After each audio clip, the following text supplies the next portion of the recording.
الحمد لله رب العالمين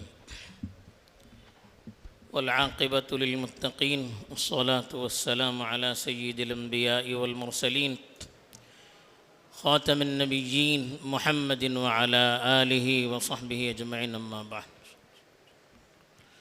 میرے دینی اور ایمانی بھائیوں، بزرگوں اور دوستوں، دنیا کا قاعدہ ہے کہ ہر فن میں ان لوگوں کے پاس رجوع کیا جاتا ہے جو اس فن کا ماہر ہوتا ہے۔ علاج معالجے کا مسئلہ ہوتا ہے تو ڈاکٹروں سے رجوع کیا جاتا ہے۔ گھر بار کی اور عمارتوں کی تعمیر کا مسئلہ ہوتا ہے، انجینئر اور آرکیٹیکٹ کے پاس رجوع کیا جاتا ہے۔ سیاسی مسئلہ ہوتا ہے، سیاستدانوں کے پاس رجوع کیا جاتا ہے۔ کاروبار کا مسئلہ ہوتا ہے تو کاروبار اور بزنس کرنے والوں سے رجوع کیا جاتا ہے۔ یہ دنیا کا اصول ہے اور یہی صحیح طریقہ بھی ہے۔ انسانی عقل اور انسانی تاریخ بھی یہی کہتی ہے کہ جو جس فن کا ماہر ہو اس فن کے مسائل میں اس سے رجوع کرنا چاہیے۔ جو نااہل ہوتا ہے وہ اس فن کی بنیادی چیزوں پر گفتگو کرنے کا لائق نہیں سمجھا جاتا ہے۔ یہی مسئلہ شریعت کا بھی ہے۔ علماء، ان کے بارے میں رسول اللہ صلی اللہ علیہ وسلم نے ارشاد فرمایا کہ العلماء ورثۃ الانبیاء، کہ علماء انبیاء کے وارث ہوتے ہیں۔ وارث کسے کہتے ہیں؟ ایک آدمی مرتا ہے تو مرنے کے بعد اس کے جو مسائل ہوتے ہیں، وراثت ہوتی ہے، اس کے متعلق جو حقوق ہوتے ہیں، اس کا ذمہ دار اس کے وارث کو سمجھا جاتا ہے۔ جو اس کا بیٹا ہوتا ہے یا بیٹا نہ ہونے کے صورت میں اور دوسرے وارثین ہوتے ہیں، ان کو وارث سمجھا جاتا ہے، اور وہ وارث عام طور پر ساری ذمہ داریوں کو خود سنبھالتا ہے اور ان مسائل میں اسی کی طرف رجوع کیا جاتا ہے۔ اسی لیے کہا کہ انبیاء کی جو وراثت ہوتی ہے لم یورثوا دینارا ولا درہما، انبیاء اپنی وراثت میں درہم و دینار، دن دولت یہ چھوڑ کر نہیں جاتے ہیں۔ وَإِنَّمَا وَرَّثُوا الْعِلْمِ، علماء انبیاء کی وراثت علم ہوتی ہے، شریعت کا علم ہوتا ہے۔ اس لیے شریعت کے علم میں متخصص اور اسپیشلسٹ اس کو سمجھا جاتا ہے جو شریعت کا ماہر ہوتا ہے۔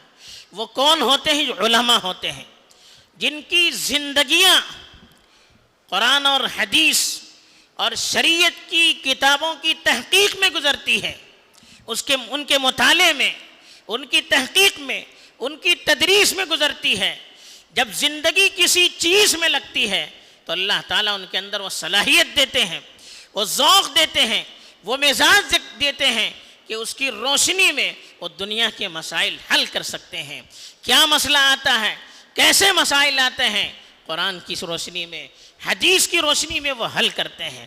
اور سب کو قرآن اور حدیث ہی کی طرف رجوع کرنا ہے، لیکن قرآن اور حدیث سے مسائل کا ڈائریکٹ مستنبط کرنا، ڈائریکٹ سمجھنا، کیا مسئلہ آ رہا ہے، کیا ہو رہا ہے، یہ ہر کس اور ناکس کا کام نہیں ہے۔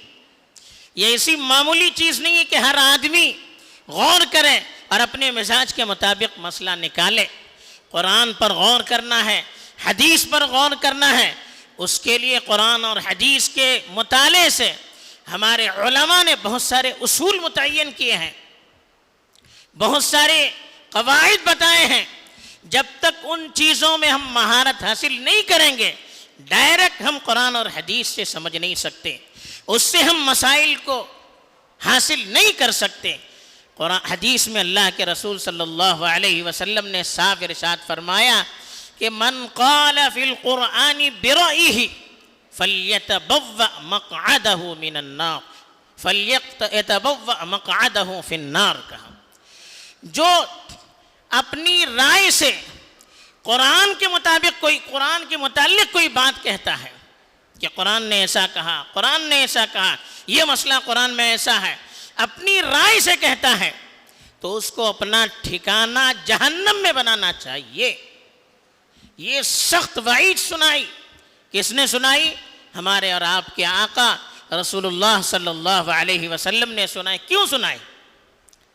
کیوں سنائے؟ اس کی وجہ یہ ہے کہ ہر آدمی جس کے اندر صلاحیت نہ ہو، جس کے اندر اہلیت نہ ہو، وہ اپنی طرف سے قرآن میں حدیث میں غور کر کے باتیں کہے گا تو پھر یہ چیز انسان کو خودرائی تک پہنچا دے گی، گمراہی تک پہنچا دے گی۔ اسی لیے اس پر سختی کی گئی ہے۔ بلکہ بعض روایات سے معلوم ہوتا ہے کہ من قال فی القرآن رأیا فاصاب فقد اخطأ، جو شخص اپنی رائے سے قرآن کے متعلق کوئی مسئلہ بتاتا ہے، اگرچہ اس کی رائے صحیح ہو تب بھی اس نے غلط کیا، اس لیے کہ وہ طریقہ غلط ہے، اس کو وہ طریقہ معلوم نہیں ہے، اس کے کیا اصول ہیں، اس کے کیا طریقہ کار ہیں، اس کی کیا بنیادیں ہیں، یہ اس کو معلوم نہیں ہے۔ غلط طریقے سے آدمی اگر صحیح کام بھی کرتا ہے تو اس کا انجام اور نتیجہ غلط ہی ہوتا ہے۔ تو اسی لیے حدیث میں بڑی سختی سے روکا گیا، اور یہ قرآن کی تعلیمات بھی ہے۔ قرآن نے صاف اصول بتائے کہ فَاسْأَلُوا أَهْلَ الذِّكْرِ إِن كُنتُمْ لَا تَعْلَمُونَ، اگر آپ کو کوئی مسئلہ معلوم نہیں ہے تو آپ جاننے والے سے پوچھئے۔ کیوں یہ مسئلہ بتایا؟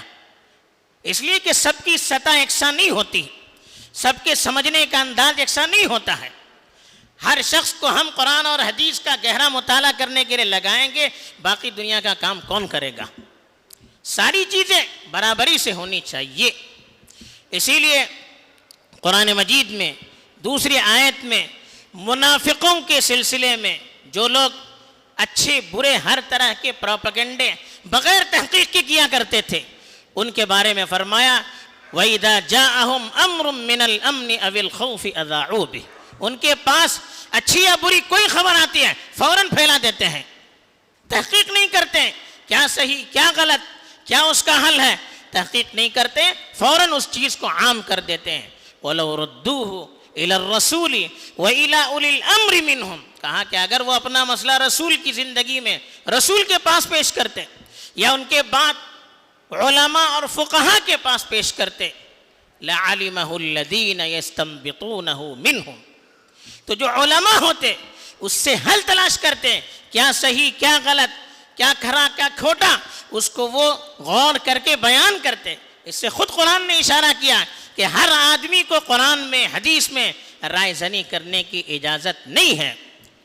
خود حدیث میں اللہ کے رسول صلی اللہ علیہ وسلم نے اس کی طرف اشارہ دیا، کہا ان الحلال بین وان الحرام بین، کہا کہ حلال چیزیں بالکل کلیئر ہیں، حرام چیزیں بالکل کلیئر ہیں، وبینہما امور متشابہات، کہا کچھ مسائل ایسے ہیں جو کنفیوژن والے ہیں، مشتبہ ہیں، ہر آدمی اس کو سمجھ نہیں سکتا۔ لا يعلمهن كثير من الناس، کہا کہ اکثر لوگ میجارٹی اس کو سمجھ نہیں پاتی ہے۔ تو اللہ سے رسول نے بھی خود بتا دیا کہ ہر مسئلہ ہر شخص کی سمجھ میں آ جائے یہ ضروری نہیں ہے، بلکہ جو اس کے متخصص ہوتے ہیں اسپیشلسٹ ہوتے ہیں ان کے پاس رجوع کر کے اس مسئلے کا حل تلاش کرنا ہے اور ان کی باتوں کو پھر ماننا بھی ہے۔ ایسے ہی نہیں کہ آپ ان کی باتیں سنائی کر کے اڑا دیں، نہیں، وَأَطِيعُوا اللَّهَ وَأَطِيعُوا الرَّسُولَ وَأُولِي الْأَمْرِ مِنْكُمْ، کہا اللہ کی بات مانیے، رسول کی بات مانیے، جو تم میں اولو الامر ہیں ذمہ دار ہیں۔ وہ ذمہ دار کون ہیں؟ سیاسی مسائل میں خلفاء اور دینی مسائل میں فقہا، وہ آپ کے ذمہ دار ہیں۔ وہ اگر اجتہاد کر کے قرآن اور حدیث کی روشنی میں کوئی بات بتائیں ان کی بات ہمیں ماننی چاہیے، ان کے طریقہ کار کو اختیار کرنا چاہیے۔ فرمایا وَاتَّبِعْ سَبِيلَ مَنْ أَنَابَ إِلَيَّ، ان لوگوں کے راستے پر چلیے جو میری طرف رجوع کرتے ہیں۔ یہ کون ہیں؟ یہ علماء ہیں، فقہا ہیں، محدثین ہیں، علوم شریعت کے ماہرین ہیں۔ کہاں ان کے طور طریق کو آپ اختیار کریے، بلکہ دعا کرنے کے لیے کہا ہر نماز میں اہدنا الصراط المستقیم صراط الذین انعمت علیہم، کہا اے اللہ ہمیں سیدھا راستہ بتا دیجئے، ان لوگوں کا راستہ جن پر آپ نے انعام فرمایا ہے۔ وہ کون ہے؟ من النبیین والصدیقین والشہداء والصالحین، انبیاء ہیں، صدیقین ہیں، شہداء ہیں، صالح ہیں۔ کہا کہ ان لوگوں کے راستے پر ہمیں چلائیے۔ پھر کہا غیر المغضوب علیہم ولا الضالین، جن لوگوں پر آپ کا غضب نازل ہوا، جو لوگ گمراہ ہوئے، یا اللہ ان کے راستے میں مت چلانا، اس میں اشارہ اس طرف ملتا ہے جو علماء کے طریقے سے ہٹ کر زندگی گزارتا ہے، ان سے بے نیاز ہو کر کہ ہم خود سب سمجھ سکتے ہیں، اس طرح سے جو زندگی گزارتا ہے وہ گمراہ ہو جاتا ہے۔ بلکہ قرآن نے صاف وعید سنائی ایسے لوگوں کے لیے جو علماء کے طریقے سے ہٹ کر زندگی گزارتے ہیں، وَمَن يُشَاقِقِ الرَّسُولَ مِن بَعْدِ مَا تَبَيَّنَ لَهُ الْهُدَى، جو رسول کی مخالفت کرتے ہیں ہدایت کے واضح ہونے کے بعد، وَيَتَّبِعْ غَيْرَ سَبِيلِ الْمُؤْمِنِينَ، مومنوں کے راستے کو چھوڑ کر دوسرے راستے کو چلتے ہیں، دوسرے راستے پر چلتے ہیں، الگ کا اللہ کے رسول کی مخالفت کرتے ہیں، اور جو مومنین کا راستہ ہے اس کو چھوڑ کر دوسرے راستے کو اختیار کرتے ہیں۔ اب مومنین کا راستہ کون سا راستہ ہے؟ علماء نے لکھا ہے کہ وہ راستہ جس پر علماء متفق ہوں، ایسے مسائل جس پر علماء متفق ہوں، ان کا راستہ چھوڑ کر دوسرے راستے کو اختیار کرتا ہے، وہ بھی اللہ کے رسول سے مخالفت کرنے والوں میں شامل ہو جاتا ہے۔ حدیث میں بھی اللہ کے رسول صلی اللہ علیہ وسلم نے صاف ارشاد فرمایا کہ جس کو معلوم نہیں ہے، جس کے اندر صلاحیت نہیں ہے، وہ خود سے قرآن حدیث میں اپنی ذاتی رائے دینے کے بجائے، خود سے اس میں اپنی طرف سے کچھ اجتہاد کرنے کے بجائے ان لوگوں سے پوچھیں جو جاننے والے ہیں۔ ایک مسئلہ رسول اللہ صلی اللہ علیہ وسلم کے زمانے میں پیش آیا کہ ایک غزوے میں اللہ کے رسول صلی اللہ علیہ وسلم اور صحابہ سفر میں تھے، ایک صحابی تھے جن پر غسل فرض ہو گیا۔ اب مسئلہ کیا ہے ان کو معلوم نہیں تھا، تیمم کرنا ہی ان کو معلوم نہیں تھا، ان کے سر پر زخم بھی تھے۔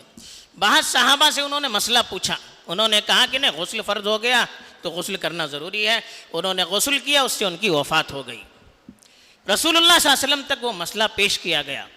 رسول اللہ صلی اللہ علیہ وسلم ناراض ہو گئے اور کہنے لگے قتلوہ قتلہم اللہ، کہا کہ اللہ ان کی غارت کرے، ان کو برباد کرے، انہوں نے اس کو قتل کیا ہے۔ الا سألوا حین لم یعلموا، جب معلوم نہیں تھا تو پوچھا کیوں نہیں، سوال کیوں نہیں کیا؟ جب آپ کو مسئلہ معلوم نہیں تھا، جاننے والوں سے کیوں نہیں پوچھا؟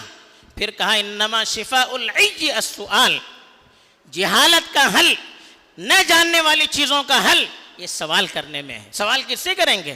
اللہ کے رسول صلی اللہ علیہ وسلم ہے تو اللہ کے رسول سے کریں گے، نہیں تو جاننے والے سے آ کر کریں گے۔ یہ طریقہ کار رہا ہے صحابہ کے دور سے لے کر آج تک۔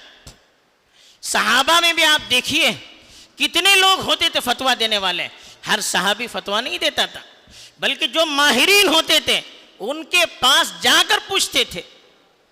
بڑے بڑے ماہرین نے تحقیق کرنے کے بعد بھی ایسے صحابہ کی تعداد جو فتویٰ دیا کرتے تھے 100 سے کچھ اوپر لکھی ہیں، اس میں بھی بہت سے وہ ہیں جن کے 1 فتوے 2 فتوے منقول ہیں، ورنہ زیادہ تر فتویٰ دینے والے وہ ہاتھوں پر گنے جانے کے قابل تھے۔ ہر صحابی اس فن کا ماہر نہیں ہوتا تھا۔ خود اللہ کے رسول صلی اللہ علیہ وسلم نے فرمایا اقرأہم ابی بن کعب، قرآن کے ماہر ابی بن کعب ہیں۔ اقضاہم علی، قضاحت میں ماہر حضرت علی ہیں۔ افردہم زید بن ثابت، علم فرائض وراثت کے مسائل کے ماہر زید بن ثابت ہیں۔ ایسے ہی کہا اعلمہم بالحلال والحرام معاذ بن جبل، حلال حرام کے بارے میں زیادہ نالج رکھنے والے معاذ بن جبل ہیں۔ ایک کیٹیگری بھی بنائے بیان کی کہ ہر فن کے ماہرین الگ الگ ہوتے ہیں، ایسے مسائل میں آپ ان کی طرف رجوع کریں۔ اسی لیے تو اللہ کے رسول صلی اللہ علیہ وسلم نے فرمایا کہ خود سے آپ ڈائریکٹ اجتہاد کرنے کے بجائے ان کی طرف رجوع کریں۔ اجتہاد کرنا اتنا آسان معاملہ نہیں ہے، اس کے لیے بڑی صلاحیتوں کی ضرورت ہے۔ اس صلاحیت تو پیدا کرنے کی طرف ہم دھیان نہیں دیتے ہیں۔ ہر آدمی کو ایرے غیرے نہ تو خیرے سے کہتے کہ نہیں، ڈائریکٹ قرآن سے پڑھیے، ڈائریکٹ حدیث سے پڑھیے، پھر کیا ہوگا نتیجہ؟ یہ سلف کا طریقہ نہیں رہا ہے، یہ تو بعد کے دور کا طریقہ ہے۔ جب ہر چیز میں نئی بات آ گئی تو پھر اسلاف کے طریقے کو چھوڑ دیا گیا اور غلط طریقے کو اسلاف کی طرف منتقل کیا گیا۔ ورنہ آپ تاریخ پڑھیے صحابہ کی، تابعین کی، تبع تابعین کی، جس کو خیر القرون کہتے ہیں، بہترین صدی کہتے ہیں، اور خیر الناس کہتے ہیں، جن کو بہترین لوگ کہا گیا، بہترین زمانہ کہا گیا۔ اس زمانے کے لوگوں کے حالات زندگی پڑھیے، کتنے تھے جو قرآن سنت سے ڈائریکٹ اجتہاد کرنے والے، انگلیوں پر گنے جانے کے قابل تھے۔ باقی لوگ کیا کرتے تھے؟ ان سے سوال کرتے تھے، اور یہی سلیقہ ہے اور یہی عقل بھی کہتی ہے۔ تو اس لیے آج کل کے دور میں اس طرح کے شوشے اڑائے جا رہے ہیں کہ ہر آدمی سے کہا گیا کیوں اس کی فلاں کے پیچھے کیوں چلتے ہیں، فلاں کے پیچھے کیوں چلتے ہیں. آپ خود غور کیجئے، کوئی کسی کے پیچھے چلتا نہیں. آپ کسی عالم سے سوال پوچھتے ہیں، کیوں پوچھتے ہیں؟ کہ ہم سے زیادہ وہ جانتے ہیں. کوئی کسی امام کو فالو کرتا ہے، کیوں کرتا ہے؟ اس لیے کہ ہم سے زیادہ قرآن اور حدیث کی باتیں وہ جانتا ہے، ہم خود سمجھ نہیں پاتے ہیں. تو وہ قرآن حدیث پر غور کر کے صحیح مسئلہ سمجھ رہا ہے، اس کی تحقیق کو، اس کے ریسرچ کو ہم قبول کرتے. اور یہی طریقہ ہے، اسی میں امت کی بھلائی بھی ہے اور امت کی حفاظت بھی ہے. اگر یہ طریقہ ہٹ جائے گا تو قرآن میں تبدیلی کا، حدیث میں تبدیلی کا، اس کے مطالب کو بدلنے کا، تحریف کرنے کا، غلط سلط تعویل کرنے کا پورا دروازہ کھل جائے گا. پھر امت بربادی کے دہانے پر کھڑے ہو جائے گی. آج دشمن یہی چاہتے ہیں، علماء سے اعتماد اٹھانا چاہتے ہیں، علماء سے دور کرنا چاہتے ہیں. قرآن حدیث کے نام پر امت کو صحیح منہج ہے، سلف کے طریقے سے ہٹا کر غلط طریقے پر لے جانا چاہتے ہیں، تاکہ وہ لوگ جو چاہتے ہیں اس کو قرآن حدیث کے نام سے لوگوں کے سامنے پیش کیا جائے. پھر امت صحیح طریقے پر نہ رہے. اس کو ہمیں سمجھنا چاہیے اور ہمیں ہر کام میں سنجیدگی سے چلنا چاہیے. اور جو قرآن حدیث کے ماہرین ہیں، علماء ہیں، ان کی رائے کیا ہے، ان کی تحقیق کیا ہے، اس کو دیکھ کر کوئی قدم آگے بڑھانا چاہیے. اسی میں حفاظت ہے، اسی میں بھلائی بھی ہے اور اسی میں اللہ کی مدد بھی ہے، اللہ کے رسول صلی اللہ علیہ وسلم کی خوشنودی بھی ہے. اللہ مجھے بھی توفیق دے، آپ کو بھی توفیق دے. آمین. وآخر دعوانا الحمد للہ رب العالمین.